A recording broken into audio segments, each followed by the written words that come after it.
Une des étapes du développement de l'enfant des plus importantes est celle de la mobilité. La mobilité donne accès à l'indépendance, à l'autonomie finalement pour que le bébé puisse explorer son environnement et par conséquent, ça contribue de manière significative à son développement cognitif. Et la première forme de mobilité de bébé, c'est sa capacité de rouler. Dans cet épisode, on parle du jalon du retournement. À quand s'y attendre? À quoi ça devrait ressembler côté qualité? Quels sont les bénéfices de la maîtrise de ce mouvement-là pour le reste du développement? Et on se donne quelques pistes pour accompagner l'enfant qui progresse plus lentement. Bonne écoute!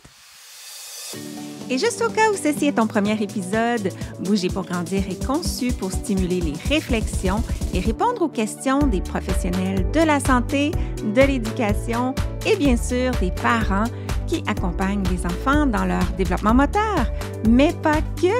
Et moi, je m'appelle Josiane Caron-Santa, je suis ergothérapeute québécoise, canadienne, formatrice internationale dans le domaine du développement de l'enfant, autrice du livre Bouger pour grandir, le petit cousin du podcast et surtout passionnée de faire connaître la facette pédiatrique de mon métier, l'ergothérapie.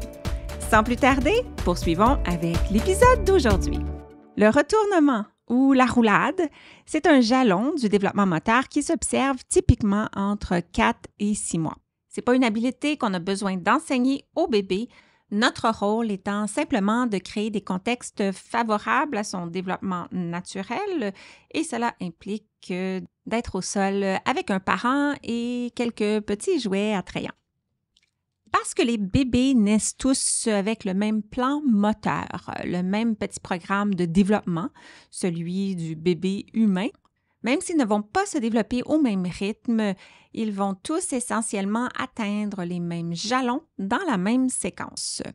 Alors, un jalon, c'est une acquisition motrice qui est habituelle et attendue qu'on va observer chez les enfants. Par exemple, lever sa tête, se retourner, s'asseoir, ramper, marcher à 4 pattes, se lever debout et bien sûr marcher. Lorsqu'on suit le développement d'un enfant avec une grille et qu'il y a un âge associé à un jalon, c'est qu'il y a eu des études qui ont démontré que la majorité des enfants à cet âge-là ont acquis cette habileté-là. Donc, comme tous les enfants, on veut que celui qu'on accompagne y arrive aussi. Et même si son rythme est lent, il ne faut pas le laisser tomber et parce qu'il est plus grand et plus motivé, par exemple, à passer au jalon suivant, ce qui va lui rendre service, c'est qu'on continue à l'encourager et à créer des conditions qui vont lui permettre, par exemple, de maîtriser le retournement avant de l'accompagner vers la position assise, par exemple. Le jalon moteur, c'est pas une finalité ou un objectif en soi, c'est plus un indicateur de progression. C'est sûr que de voir l'atteinte d'un jalon, c'est le fun et que si on suit le développement avec une grille, on peut mettre un petit crochet à l'étape atteinte, mais c'est surtout l'opportunité de constater que l'enfant est sur la bonne voie dans son développement global. Et parce que cette nouvelle capacité va maintenant lui permettre de vivre des nouvelles sensations ou combinaisons de sensations tactiles, vestibulaires, proprioceptives, visuelles, donc toutes les sensations qui contribuent à l'évolution de la coordination, eh bien, c'est d'autant plus encourageant par rapport à l'acquisition des prochains jalons et de la suite du développement moteur. Alors, parce que le développement est séquentiel et qu'une étape précédente affecte la suivante, on souhaite que l'enfant fasse toutes ses escales, donc qu'il ne saute pas de jalon. Et dans cette optique-là, de suivre l'évolution de la motricité de bébé, c'est important pour plusieurs raisons. D'abord, pour savoir qu'il se développe bien, pour aussi identifier plus tôt que plus tard un besoin potentiel en accompagnement, en stimulation pour l'aider à progresser. Par exemple, on va avoir beaucoup plus d'impact si on intervient dès le moment où on se rend compte que bébé n'est pas confortable sur le ventre ou s'il ne joue pas avec ses mains ou ne relève pas ses jambes pour jouer avec ses pieds ou même s'il ne suit pas des yeux un objet qu'on bouge devant lui. en identifiant d'abord pourquoi et en trouvant des stratégies qui vont présenter pour lui juste un petit défi. On va l'aider à surmonter et à profiter de cette stimulation-là et qu'il développe les capacités qui vont lui permettre d'atteindre le prochain jalon, par exemple, se retourner. Alors, parlons-en du retournement. C'est la première fois que bébé va pouvoir changer sa position de manière autonome. C'est son premier grand mouvement. Il va déplacer son corps en une seule entité. Autrement dit, il va déplacer tout son corps en une seule étape, là, en un seul bloc.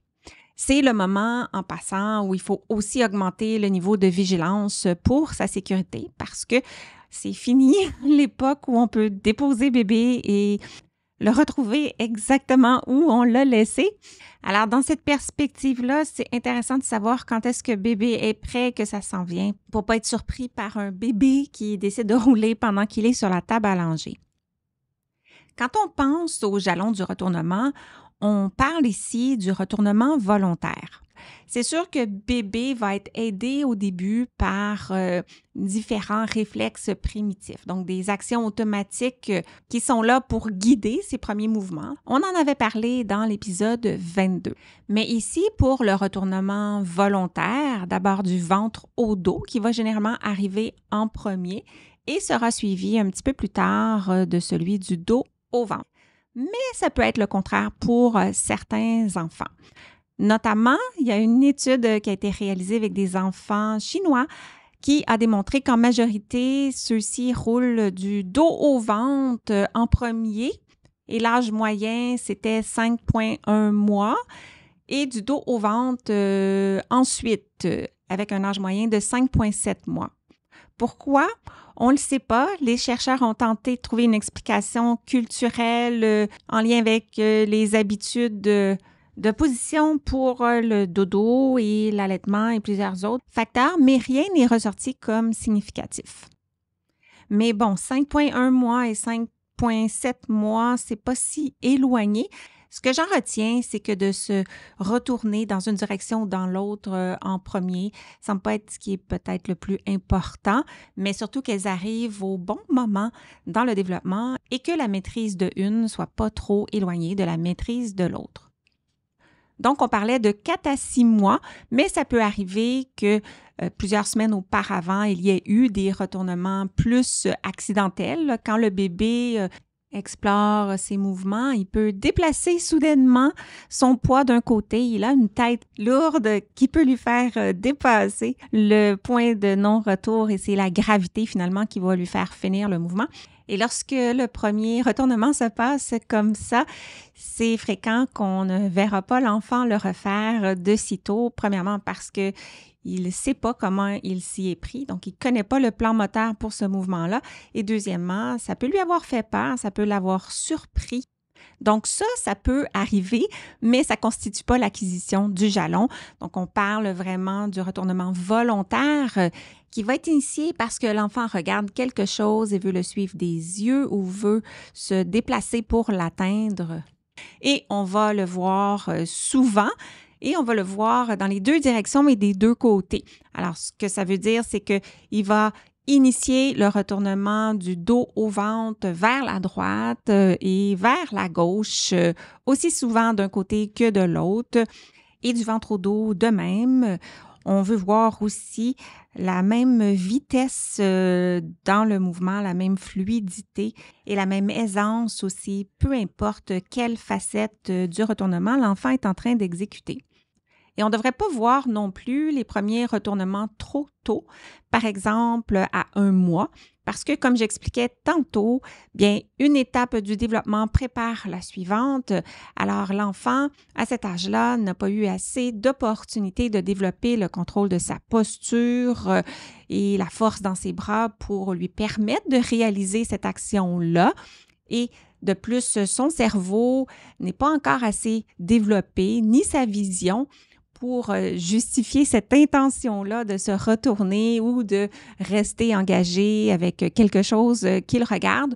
Alors, si ça se produit, c'est possible qu'il y ait quelque chose de différent dans le développement de l'enfant et il faut en parler au médecin et rencontrer probablement le professionnel de la santé qui va vous être conseillé pour évaluer et soutenir l'enfant à ce niveau-là. En passant, si tu n'as pas encore de grille sous la main pour suivre le développement moteur de l'enfant, je te mets dans les notes sous le podcast un lien pour joindre ma communauté et obtenir le guide du développement moteur 0-8 ans, donc les jalons du développement étape par étape, âge par âge pour la motricité globale et la motricité fine. Alors, comment le bébé arrive-t-il à être capable de réaliser un retournement? Alors qu'à la naissance, ses mouvements sont tous désorganisés, il ne contrôle pas sa tête et vers 1 mois, 2 mois, il est très asymétrique. Donc, la tête tournée d'un côté ou de l'autre, il ne la contrôle pas encore. Mais ça ne tardera pas, il va développer cette symétrie-là avec sa tête, avec ses bras, avec ses jambes. Et c'est là qu'on va pouvoir observer les capacités qui nous annoncent que le retournement est peut-être imminent. Alors, quelles sont-elles? Si on l'observe sur le ventre, on va observer un bébé qui est capable de relever sa tête 45, peut-être même jusqu'à 90 degrés et de la tourner d'un côté et de l'autre. Et parce que le bébé a un réflexe qui lie les mouvements de son cou aux mouvements de ses hanches, ce qu'on peut observer à ce moment-là, c'est que quand il tourne la tête d'un côté et de l'autre, ça fait des petits mouvements au niveau de ses hanches aussi, parce que sa tête et son bassin vont bouger ensemble. C'est ça qui va faciliter son mouvement. On parlait de la force dans les bras tout à l'heure. Alors, bébé qui a passé beaucoup de temps sur le ventre a renforcé ses bras, ses épaules, toute la région autour de ses omoplates. Et ça lui permet de contrôler la position de ses bras, soit éloigné de son corps ou plus près. Parce que pour rouler du ventre au dos, il va devoir ramener ses bras, du moins au moins un, devant ou sous lui. Et au moment où il va tourner la tête d'un côté, ça va faire tourner aussi son bassin et ça va le faire rouler sur le dos. Et ce mouvement-là, il devrait être fluide et contrôlé. Alors, le bébé ne devrait pas arrêter au milieu du mouvement, ne devrait pas non plus tomber sur le dos. Il devrait être en contrôle durant tout le mouvement, donc jusqu'à temps qu'il se retrouve sur le dos. Maintenant, ce qui concerne la roulade du dos vers le ventre, ce qui va nous dire que bébé est prêt à faire ce mouvement-là, c'est que lorsqu'il est sur le dos, il va démontrer avoir développé un bon contrôle de sa posture. Et ça, on va pouvoir l'observer parce qu'on va voir que son corps est stable. Ce qui fait qu'il va avoir la stabilité pour bouger ses bras et ses jambes. Donc, il va amener ses bras vers le centre de son corps, vers la ligne médiane. Il va amener ses jambes aussi vers le centre de son corps. Il va relever son bassin. Et comme il va avoir développé plus de contrôle de l'ouverture et de la fermeture de ses mains, il va pouvoir commencer à jouer avec ses mains, avec ses pieds, ce qui va continuer à développer le contrôle de sa posture et il va arriver qu'il va être intéressé par quelque chose qu'il regarde et tourner la tête d'un côté parce que les mouvements du cou fonctionnent encore avec les mouvements du bassin, les jambes étant relevées, le poids de celui-ci va aider à faire tourner bébé qui là va arriver sur son côté, sur son bras et va terminer le mouvement en poussant avec son bras et en relevant au niveau de son épaule pour se retrouver finalement sur le ventre. Ce que je vous décris là sont ces premières techniques, mais au fil des expériences, ces mouvements vont devenir de plus en plus dissociés et bébé pourra éventuellement initier son retournement simplement en amenant le bras ou la jambe de l'autre côté de la ligne médiane. Maintenant que bébé maîtrise le retournement, il va bénéficier de ce mouvement-là. Ça va l'aider à continuer à développer la force dans ses abdominaux, dans ses bras, dans ses épaules. Et sa tête qui, elle, fait un demi-tour, stimule le système vestibulaire, donc le sens du mouvement qui est situé dans son oreille interne. Ça continue d'éduquer sa relation en lien avec la gravité, donc à développer sa future équilibre. Mais c'est pas tout. En roulant, il définit le contour de son corps. Il a son bras qui touche son dos, son ventre, son pied. Alors, cela nourrit son schéma corporel, donc sa petite représentation interne de comment est organisé son corps. Et ça, c'est le point de départ de toute sa future coordination pour la planification motrice. Il s'oriente aussi dans l'espace, le devant, le derrière.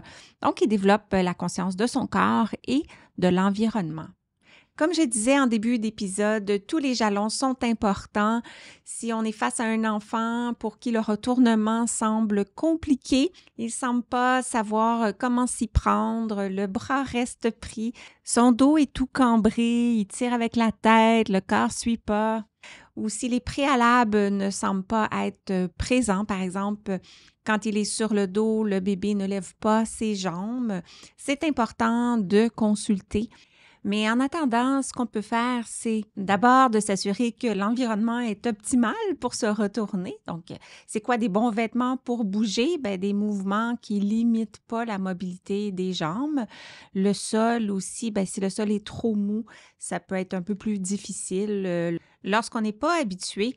Puis ensuite, on peut encourager bébé à passer du temps sur le ventre. C'est comme ça qu'il va développer le contrôle de sa tête, la force dans ses bras, à jouer sur son dos avec ses pieds. On peut mettre des petits jouets sur ses pieds pour l'inciter à les relever ou on peut les relever nous-mêmes pour venir lui présenter ses pieds. Ou encore lui faire le petit moteur des jambes. Donc, on lui plie, déplie les hanches, les genoux. Et on peut joindre à tout ça des comptines pour le motiver à répéter ce mouvement-là. On peut l'installer aussi sur le côté. Alors, dans cette position-là, bien, il est déjà à mi-chemin entre le devant et le derrière, donc ça peut lui donner un bon point de départ. Et la position sur le côté, bien, à cause de la gravité, ça tire le bras, la jambe vers la ligne médiane et même de l'autre côté de la ligne médiane. Donc, ça entraîne cette capacité-là qui contribue au mouvement de rotation. Et puis, au niveau de l'intention, bien, on utilise des jouets. L'intérêt pour regarder quelque chose qui se déplace devant mes yeux, bien, parce que ce contrôle-là de bouger les yeux d'un côté à l'autre devrait être déjà présent depuis plusieurs mois. Et lorsque j'arrive au bout de ce que mes yeux peuvent faire, bien là, ma tête va être incitée à tourner et à cette étape-là, bien, le retournement est initié par la tête. Donc, c'est quelque chose qui peut aider. Et lorsque c'est le temps de le reprendre dans nos bras, on peut bien sûr lui faire vivre de manière contrôlée le retournement avant de le récupérer. En terminant, si vous êtes un parent, rappelez-vous que chaque enfant suit son propre rythme du développement et que l'enfant vient au monde avec son tonus qui peut être un peu plus ferme ou un peu plus mou et que cela peut influencer à quel moment il va se retourner. Et pour les éducatrices, les enseignantes qui accompagnent les enfants dans leur développement, bien, inclure des activités qui ramènent les enfants au sol et qui les font rouler, évidemment, d'un côté et de l'autre, demi-tour, tour complet, c'est nourrissant pour le développement, peu importe l'âge des enfants.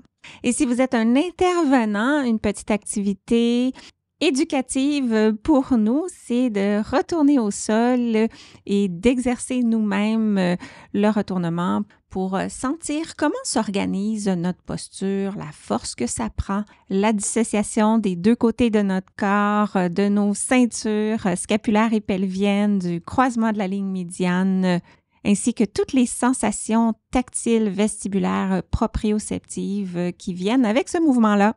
Et bien évidemment, pour tous les enfants qui viennent nous consulter pour différents défis moteurs, bien, ça vaut la peine de les observer se retourner et voir de quelle façon et à quel niveau d'aisance ils réalisent ce mouvement-là. Et avant de t'en aller, si tu ne l'avais pas encore écouté, rendez-vous dans l'épisode 4 pour Bébé sur le ventre 101, le point de départ du retournement et de plusieurs autres jalons de développement. Bye! Merci d'avoir écouté et à bientôt pour notre prochain épisode. Et d'ici là, vous pouvez me retrouver quotidiennement sur les réseaux sociaux, consulter mon blog et profiter de mes ressources gratuites en joignant ma communauté au josianecaronsanta.com/guide. Le podcast Bouger pour grandir est une production de l'Académie de formation JCSI, des formations en ligne sur le développement et fonctionnement de l'enfant, de la perspective de l'ergothérapie. C'est tout pour cet épisode et sur ce, je vous dis à très bientôt pour continuer à parler d'ergo. Bye!